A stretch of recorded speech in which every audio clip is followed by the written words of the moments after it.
Hello and welcome to the channel. Had a little break over in Northern Ireland, found some records over there, so that's good. That'll be means there'll definitely be a September vinyl finds video. So I just got back and today's video is a contest entry for JT's 3,000 subscriber contest. So JT has gone past 3,000 subscribers, which is superb, isn't it, for a vinyl channel, and he's doing a competition purely as a thank you to the people that have subscribed, so there'll be some prizes and things like that.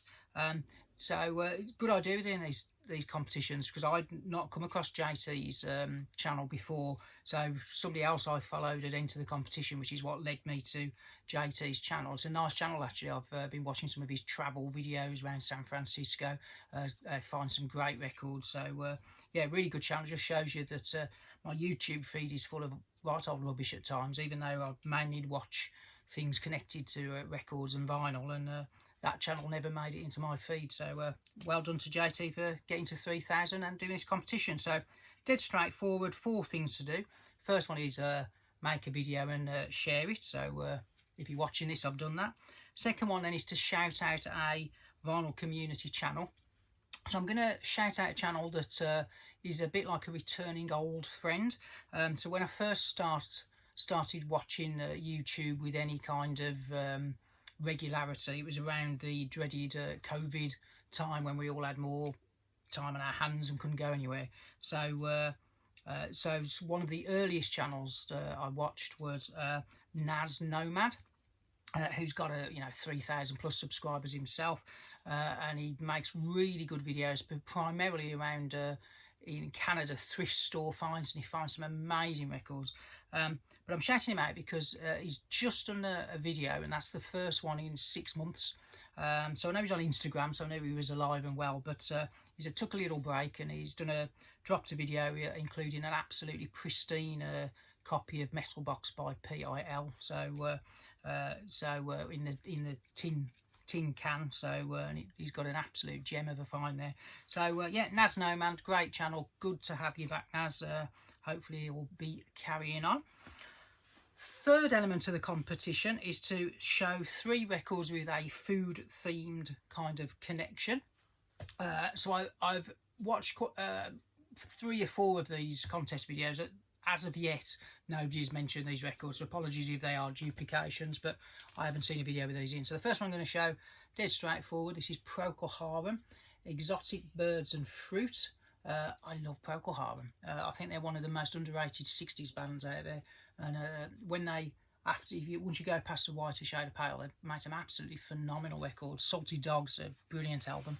But this is a good one as well. It's got Beyond the Pale on it, really good song. Exotic Birds and Fruit, Procol Harum from the 70s. So obviously that's a very nice cover, isn't it? The dinner table's well laid out. You've got bowls of fruit, some nice birds there kind of pecking away. So if you were expecting a nice dinner, what could happen? Well, this lot could turn up, and before you know it, you've got a bit of a food fight and everything's going horribly wrong. So this is the Damned's first album, I think just called Damned. I've got a few Damned CDs, not much on vinyl, so I'm bit by bit going to start keeping an eye out for them. Punk stuff is phenomenally hard to find at good prices in the UK. There is a real big collector's market for it. So there you go. So that's a great album though. The debut, I think this one's on yellow vinyl, came out for album day a few years back. But the Immortal New Rose is on that.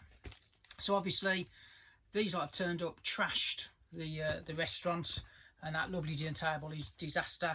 So it was a bit of a catastrophe for the waitress. And this is Belle and Sebastian's album called Dear Catastrophe Waitress. Bit of a tenuous link, but I think I can get away with that one, because obviously if you're eating, you kind of need a waitress, don't you, sometimes, particularly at a restaurant, because you couldn't do it by yourself. There you go. Belle and Sebastian, that's a good album actually. That was kind of a return to form, the first one on Rough Trade after the Jeepster years. There's a great track on this, the last track called Stay Loose, which is a little it's almost got a little Thin Lizzy cameo in there on the guitar part, where they kind of say they're listening to Thin Lizzy and they do a bit of The Boys Are Back in Town. Good album if you haven't got that one. So that's the food bit over, and finally we're going to show one overlooked album. So as I've just come back from Northern Ireland, whilst I was there, did find a few, 3 albums, which I'll show you on my vinyl finds, but one of them was the first album by this band, which in many years I've never seen. This band only made 2 albums in the 80s, and bit of a history. The band were called In Tua Nua, I think I've pronounced that right. This is their 2nd album. So I first came across these when I picked up the single All I Wanted for 50p in Woolworths, I think. This has got a little, I think this might be a promo, it's got a Virgin Records thing on the back. But they're an Irish band, and I think that's a phonetic name, In Tua Nua, which apparently means the new breed or something like that. And their history is quite interesting. They were the first band on YouTube's short-lived Mother label. Their early lineup included a very young Sinead O'Connor, who co-wrote their first single, and Steve Wickham, who went off to then go and do the Waterboy stuff, like Fisherman's Blues and that type of stuff. They eventually signed to Virgin Records and released 2 albums, one in 87, one in 88, so the U2 connection was gone by then. Sinead and Steve Wickham had gone and they got new members. But it's a great little album, this, and I haven't listened to it for years. And the reason I'm showing this one is that I picked up the first album that came out the year before when I was in Belfast. So never seen that one before. So they only made 2. I think there was a 3rd album released in the 2000s. It was like a posthumous-y stuff that was dug from the vaults, but it was like a scrapped album. But didn't achieve massive success, but good album. This one's produced by Don Dixon of REM fame, for any REM fans out there. He did their first couple of albums, didn't they?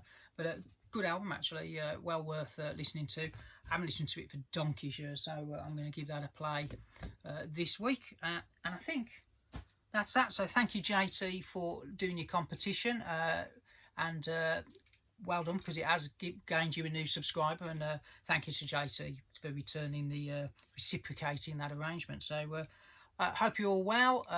That's it for this video. For those that are watching the channel for not the first time, you know we normally do a monthly theme. So if you haven't guessed it by now, I have left a few clues. It's going to be a kind of mashup with a little bit of the end of the 90s Britpoppy stuff. Going to do a couple more videos there, and then we're going to have a look at some of the great bands from Ireland, I thought, as I've just come back from there. So that was a handy link, wasn't it? So thanks for watching, and I'll see you on the next one, which hopefully won't be coming up in too much time. Have a good one.